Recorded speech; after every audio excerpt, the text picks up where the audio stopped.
नमस्कार। मैं राकेश और आप मुझे सुन रहे हो टैक्स जंक्शन पर। तो दोस्तों, लगभग 17 अप्रैल 2021 से अपने देश में महामारी की दूसरी वेव आ गई थी।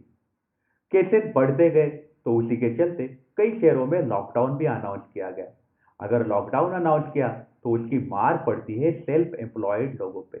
जो बिजनेसमैन हैं उनको घर पे बैठना पड़ता है। उनके दुकानों के जो रेंट होते हैं वो उन्हें भरने पड़ते हैं। Electricity bill, salary bill, telephone bill, घर के खर्चे, बहुत सारे खर्चे उनके ऊपर आते हैं। तो ये जो लॉकडाउन होता है इसकी मार ज्यादातर बैठ जाती है जिम को, स्पा को, साथ ही साथ ट्रांसपोर्ट को, टूरिज्म को, अलग अलग सर्विस सेक्टर्स को, कपड़े वालों को, ज्वेलरी वालों को, रियल एस्टेट वालों को। और ये जो मार पड़ती है इनको बहुत ज्यादा नुकसान हो जाता है। तो उसी के चलते आरबीआई अब सामने आई है हेल्प करने के लिए। आज आरबीआई के गवर्नर शक्तिकांता दास सर जो है उन्होंने एक प्रेस कॉन्फ्रेंस ली। ये प्रेस कॉन्फ्रेंस में उन्होंने कई सारे अनाउंसमेंट किए। तो ये प्रेस कॉन्फ्रेंस को कुछ लोगों ने सराहना करी है तो कुछ लोगों ने ये प्रेस कॉन्फ्रेंस की निंदा भी करी है। आइए जानते हैं कि सर ने कौन से अनाउंसमेंट किए हैं और कौन से मुद्दों पर उनकी निंदा की गई है। तो सबसे पहले ये स्टेटमेंट आया है आरबीआई की तरफ से। आरबीआई ने ये स्टेटमेंट का जो कंक्लूजन दिया है उसमें उन्होंने मुद्दा रखा है। उन्होंने ऐसा बोला है कि अभी जो जरूरत है वो जिंदगियां बचाने की अभी हमें जरूरत है। और जो जिंदगियां है लाइवलीहुड से उसको रिस्टोर करने की अब जरूरत है, क्योंकि ये सेकेंड वेव है। ये सेकेंड वेव हमें कमजोर बना रही है, लेकिन इसका मतलब ये नहीं है कि हम इसको हरा नहीं पाएंगे। अभी जो अंधेरा छाया हुआ है इसमें अभी हमने प्रकाश की ओर जाना चाहिए, ये बात आरबीआई ने बोली है। और हमने जो लास्ट ईयर जो भी हमें एक्सपीरियंस आया, पहली वेव जो आई थी उसमें जो हमने अनुभव लिया है, तो उसी के चलते अब हम नए नए लेसन्स ले रहे हैं। और लास्ट ईयर जैसे इंडिया एक साथ जुड़ा था और हमने एक ही बार में वो जो चैलेंज आ गया था पहले वेव का उसको तोड़ दिया था, वैसे ही अब हम आपके साथ जुड़ने वाले हैं, ये बात कही है आरबीआई ने। तो शक्तिकांता दास सर ने कौन से फाइनेंशियल अनाउंसमेंट करे हैं, आइए जानते हैं कौन से इंपॉर्टेंट मुद्दे रखे हैं। तो सबसे पहले अगर हम बात करें तो जैसे आपको पता है कि अपने देश में ऑक्सीजन की या फिर दवाइयों की बहुत ज्यादा किल्लत है। आप सोशल मीडिया ओपन करते हो तो हमें यही नजर आता है कि ऑक्सीजन सिलेंडर चाहिए या फिर इंजेक्शन चाहिए अलग अलग तरीके के। तो उसी के चलते आरबीआई ने अनाउंसमेंट किया है। आरबीआई ने क्या करा है कि लिक्विडिटी बूस्ट कर दिया है। आरबीआई ने हेल्थ केयर इंफ्रास्ट्रक्चर और सर्विसेज अपने देश में अच्छे से होए इसके लिए 50,000 करोड़ रुपए की लिक्विडिटी बूस्ट करी है। ये उन्होंने बैंकों को रेपो रेट से 3 साल तक के लिए दी है। और ये ओपन रहने वाली है विंडो 31 मार्च 2022 तक। मतलब आरबीआई ने क्या करा है, आरबीआई ने बैंकों को बोला है कि आप हमसे 50,000 करोड़ रुपए तक का कर्जा जो है वो ले सकते हो और इनका बंटवारा आप कर सकते हो। जो भी कर्जा लेना चाहते हैं, कौन से रिलेटेड कर्जा, जो वैक्सीन मैन्युफैक्चरर से अगर आपसे कर्जा मांगने आए, या फिर वैक्सीन के इंपोर्टर या फिर सप्लायर आपसे कर्जा मांगने आए, मेडिकल डिवाइसेस वाले अगर आपके पास कर्जा मांगने आए, हॉस्पिटल, डिस्पेंसरीज, पैथोलॉजी लैब्स वाले, manufacturers of suppliers of oxygen, ventilator, importers of vaccine, या फिर Covid related drugs, logistic firms वगैरह लोग, साथ ही साथ जो पेशेंट की ट्रीटमेंट करने वाले फर्म्स जो है, ये सारे लोग अगर आपके पास अगर कर्जा मांगने आए तो आप कर्जा दे सकते हो। आरबीआई ने अपनी विंडो ओपन करी है 50,000 करोड़ रुपए की। आरबीआई बैंकों को रेपो रेट से कर्जा देने वाली है, मतलब 4% इंटरेस्ट रेट से कर्जा देने वाली है। अब ये बैंकों के हाथ में होता है कि वो किनको किनको कर्जा दे। आरबीआई ने तो पैसे की अनाउंसमेंट कर दी है, बैंकों ने क्या करना है, आरबीआई से कर्जा लेना है 4% रेट से और इसका बंटवारा कर देना है। जो भी जरूरतमंद लोग हैं, वैक्सीन मैन्युफैक्चरर्स हो या फिर ऑक्सीजन मैन्युफैक्चरर्स हो, वेंटिलेटर्स वाले हो, उनके इसमें बैंकों ने कर्जा देना है। यह अनाउंसमेंट आरबीआई ने किया है, बैंकों के हाथ में है। आगे आरबीआई ने बैंकों को इंसेंटिव वाइज भी कर दिया है ये कर्जे बांटने के लिए। आरबीआई ने ये सारे जो लोन है इसको प्रायोरिटी सेक्टर क्लासिफिकेशन में रखने को बोला है 31 मार्च 2022 तक। ये विंडो 31 मार्च 2022 तक ओपन रहने वाली है 50,000 करोड़ की। तो ये लोन जो है ये भी प्रायोरिटी सेक्टर में आने वाले हैं। ये लोन जो है प्रायोरिटी सेक्टर में तब तक रहने वाले हैं जब तक इनका रीपेमेंट ना हो या फिर जब तक इनका मैच्योरिटी ना हो, ये बात भी आरबीआई ने बोली है। ये सारे कर्जे जो है वैक्सीन मैन्युफैक्चरर्स हो या फिर मेडिसिन वाले हो, इसको प्रायोरिटी सेक्टर में काउंट किया गया है। मतलब अगर कोई लोन में डिफॉल्ट करता है तो आरबीआई अलग अलग सर्कुलर इशू करके उनकी मदद कर सकते हैं। बैंक जो है ये लोन बोरोअर्स को डायरेक्टली भी दे सकते हैं जो कर्जे मांगने आएंगे उनको, या फिर बैंक इंटरमीडिएरी जो रहते हैं फाइनेंशियल एंटिटीज उनके थ्रू भी कर्जे दे सकते हैं। बैंक जो है उनको कोविड लोन बुक बनाने को बोला है ये स्कीम के तहत, और एडिशनल इंसेंटिव की भी बात हो रही है, जहाँ पे बैंक जो है उनके पास जो भी सरप्लस लिक्विडिटी अगर उनके पास रहेगी कोविड लोन बुक में, तो आरबीआई को वो रिवर्स रेपो रेट में वो दे सकते हैं। अभी रिवर्स रेपो रेट मतलब आरबीआई जब बैंकों से कर्जा लेती है उसको हम बोलते हैं रिवर्स रेपो रेट। तो बैंकों के हाथ में भी पावर है रिवर्स रेपो रेट जो है, लगभग अभी रिवर्स रेपो रेट है 3.35, ये रिवर्स रेपो रेट है। तो आरबीआई ने ऐसा बोला है कि लगभग 40 पीपीएस हायर से हम आपसे रिवर्स रेपो रेट में आप हमारे यहाँ बैलेंस मेंटेन कर सकते हो। आरबीआई ने बहुत ज्यादा मदद करने की कोशिश करी है बैंकों को, अब बैंकों के हाथ में है कि वो कैसे कर्जों का डिस्ट्रीब्यूशन करते हैं। आगे हम अगर स्मॉल बिजनेसमैन की बात करें या फिर जो भी इंडिविजुअल्स है उनको भी आरबीआई ने मदद करने की कोशिश करी है। जैसे स्मॉल फाइनेंस बैंक जो है ये इंपॉर्टेंट रोल प्ले करते हैं। ये कर्जे किनको देते हैं, इंडिविजुअल्स को या फिर स्मॉल बिजनेस से जो सेल्फ एम्प्लॉयड लोग होते हैं उनको कर्जे देते हैं। तो ये स्मॉल बिजनेस यूनिट्स या फिर माइक्रो और स्मॉल इंडस्ट्रीज और बाकी के अनऑर्गेनाइज सेक्टर एंटिटीज जो है जिनको अभी करंट वेव ने बहुत ज्यादा मार दी है, उनके लिए आरबीआई ने क्या करा है, special 3 year long term repo operation SLTRO 10,000 crore का रेपो रेट से अनाउंस किया है स्मॉल फाइनेंस बैंक के लिए। जो भी बैंक से ब्रांचेस है बैंकों के उनके लिए आरबीआई ने 10,000 करोड़ रुपए का अनाउंसमेंट किया है, रेपो रेट से दिया है 3 साल तक का। तो अभी ये बैंकों के हाथ में है कि वो आपको कर्जा दे। कर्जा बैंक आपको दे सकती है, हर बोरोवर के पीछे 10 लाख रुपए तक का कर्जा दे सकती है बैंक। आपको 10 लाख रुपए तक का कर्जा मिल सकता है, अगर आप छोटे बिजनेसमैन हो तो फिर आपको कर्जा मिल सकता है 10 लाख रुपए तक का। बैंकों के हाथ में 10,000 करोड़ रुपए की विंडो तो आरबीआई ने ओपन करी है। बैंकों को क्या करना है, आरबीआई से कर्जा लेना है और अपने कस्टमर के बीच में उसको बांटना है। ये फैसिलिटी ओपन रहने वाली है 31 अक्टूबर 2021 तक। 31 अक्टूबर 2021 तक बैंकों ने ये सब करना है, पैसे लेके लोगों में बंटवारा करना है अगर उनका मन है तो। कई बैंकें ऐसी होती है जिनको कर्जे देने नहीं रहते और जिनको बस फिक्स डिपॉजिट के इंटरेस्ट देने रहते हैं, फिक्स डिपॉजिट लेते रहते हैं, कर्जे बांटते नहीं है। तो उनके लिए ये नहीं है। जो बैंकें मदद करना चाहती है, सच में जरूरतमंदों को मदद करना चाहती है, उन्होंने हम आप बोलेंगे कि ऐसी बैंकें होनी चाहिए जो 10 लाख तक का कर्जा हर बॉरोवर को दे जिनको अभी मार पड़ी है महामारी की। साथ ही साथ स्मॉल फाइनेंस बैंक अगर एमएफआई को अगर पैसे देती है, कर्जे पे देती है, उसको भी प्रायोरिटी सेक्टर लेंडिंग माना जाएगा। माइक्रो फाइनेंस इंस्टीट्यूशंस को अगर स्मॉल फाइनेंस बैंक अगर कर्जा देती है तो उसको प्रायोरिटी सेक्टर माना जाएगा।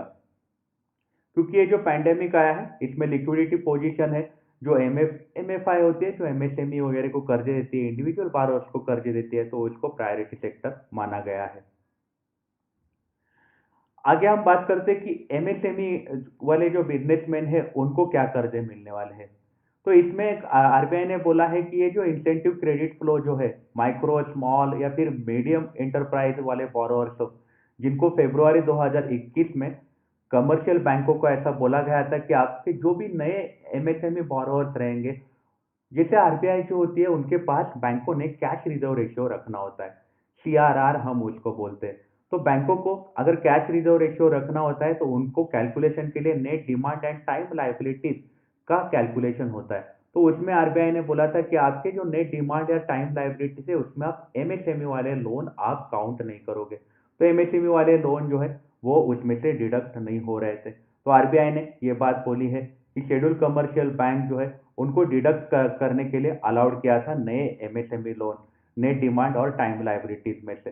तो आरबीआई ने ऐसा बोला है कि एमएसएमई जो बैंकिंग सिस्टम में ये एग्जाम्पशन है जिनके कर्जे जो है 25 लाख रुपए तक के हैं और क्रेडिट जो है वो 1 अक्टूबर 2021 तक के दिए हैं, वो अब आप 31 दिसंबर 2021 तक के कर्जों के एमएसएमई के जो कर्जे हैं वो कैश रिजर्व रेशियो कैलकुलेट करते हुए आप माइनस कर सकते हो 25 लाख तक के कर्जे।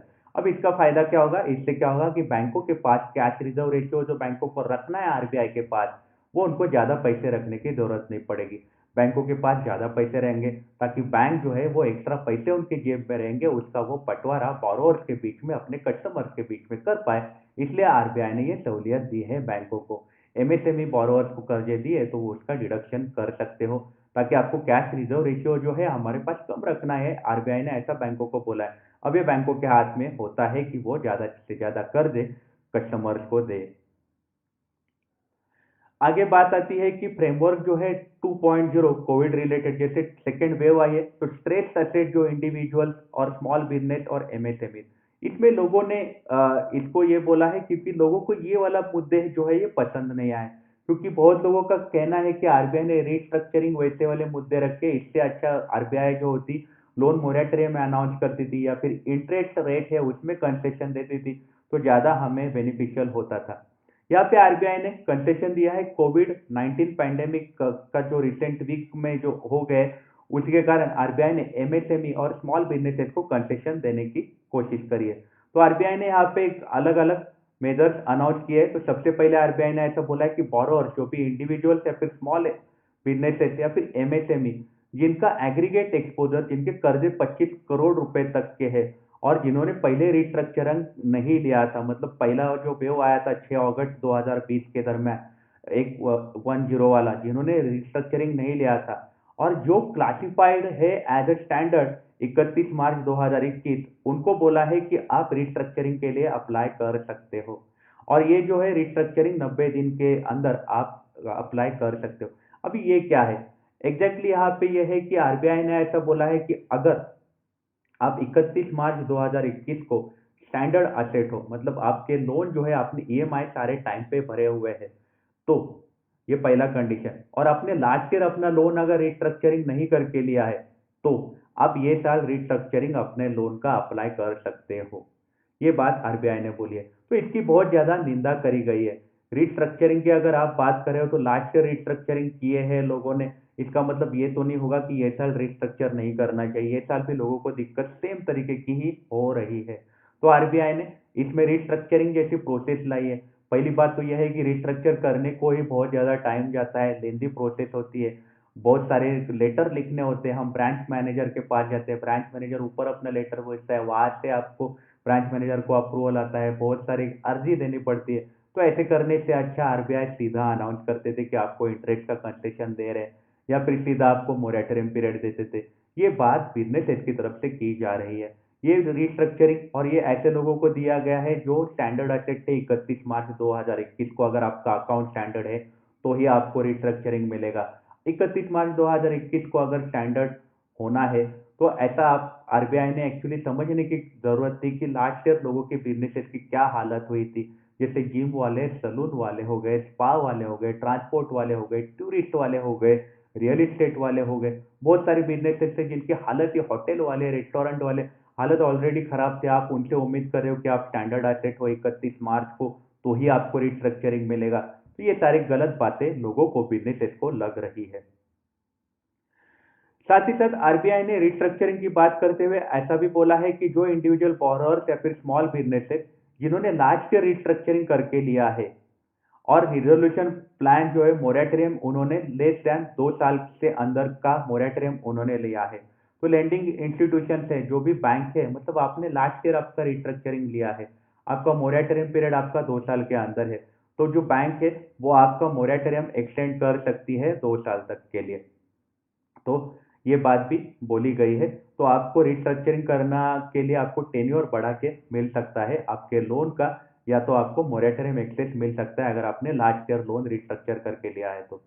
साथ ही साथ स्मॉल बिजनेसेस और एमएसएमई जो पहले रिस्ट्रक्चर हुए हैं, लेंडिंग इंस्टीट्यूशन मतलब बैंक के हैं, उनको वन टाइम मेजर लेने के लिए बोला है कि उनके वर्किंग कैपिटल सैंक्शन लिमिट है उसका रीअसेसमेंट करें और उनको और ज्यादा वर्किंग कैपिटल देने की कोशिश करें, मतलब कैश क्रेडिट वगैरह के अगर लोन रहेंगे तो इसको रीअसेस करने के लिए बोला है। अगर बैंकों को लगता है तो बैंक के आपको वर्किंग कैपिटल लोन भी बढ़ा के दे सकते हैं। तो ये बात आरबीआई ने करी है, मतलब आरबीआई ने मुद्दे रखे हैं कि आपको एक तो जो मेडिकल वाले जो लोग हैं, वैक्सीन वाले हो या फिर ऑक्सीजन वाले हो या फिर दवाइयाँ वाले हो, उनके लिए आरबीआई ने 50,000 करोड़ का लिक्विडिटी अनाउंस किया बैंकों के लिए।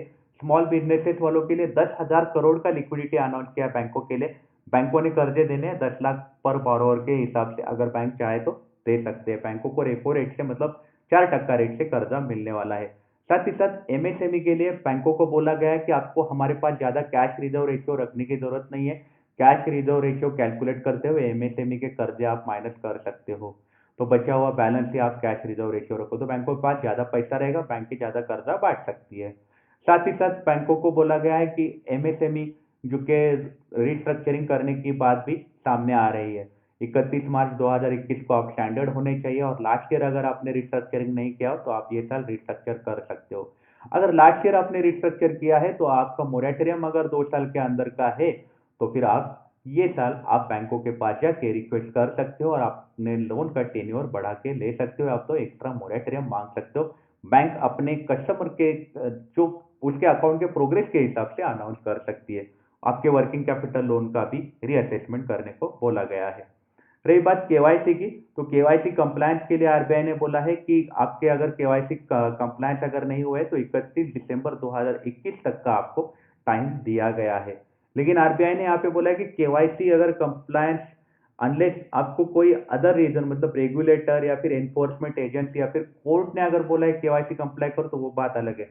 लेकिन रेगुलर कोर्स में अगर आपका केवाईसी की बात हो रही है तो 31 दिसंबर 2021 तक की आपको टाइम है। साथ ही साथ केवाईसी कंप्लायंस करने के लिए डिजिटल मेथड से भी आप अब केवाईसी कर सकते हो। साथ ही साथ वीसीआईपी मतलब video based customer identification process से भी आप केवाईसी कर सकते हो। ये अलग अलग अनाउंसमेंट आरबीआई ने किए हैं। तो बिजनेसेस ने इसकी निंदा करी है, क्योंकि आरबीआई ने इंटरेस्ट कंपोनेंट जो है वो एक्चुअली माफ करना चाहिए था। अगर इंटरेस्ट बैंकों को आदमी अगर भरता बैठेगा तो अगर बिजनेस चालू करेगा तो बिजनेस में कमाएगा क्या, ये बात लोग पूछ रहे। तो आप रिस्ट्रक्चरिंग की बात करने की जगह आप इंटरेस्ट ही माफ कर देते थे तो ज़्यादा अच्छा होता था। रिस्ट्रक्चरिंग में बहुत ज़्यादा टाइम जाता है। साथ ही साथ आरबीआई जो है उन्होंने बहुत सारे सेक्टर्स है जिनकी हालत एक्चुअली देखा जाए तो फिलहाल जिनके बिजनेसेस चल रहे हैं वो है ग्रॉसरी वाले हो गए, या फिर जो इसेंशियल सर्विसेज वाले हैं उनके ही सर्विसेज चल रहे हैं। बाकी सारे जो बिजनेसेस है वो लगभग ठप पड़े हुए हैं। तो उनकी हालत खराब है। आरबीआई ने ये चीज़ों का ध्यान नहीं दिया है। आरबीआई ने ऐसा उम्मीद करी है कि आपका अकाउंट अगर स्टैंडर्ड रहा तो ही आपका रिस्ट्रक्चर होगा। तो ये बात आरबीआई ने कंसीडर कैसे करी, ये बात भी बिजनेसेस की तरफ से पूछी जा रही है। तो आपकी इस बारे में क्या राय है, हमें आप कमेंट सेक्शन में जरूर बताइएगा। आप अपना ख्याल रखिएगा। अगर आप काम के लिए बाहर निकल रहे हो तो आप अपने आप को सैनिटाइज जरूर करिएगा। Take care, have a nice day.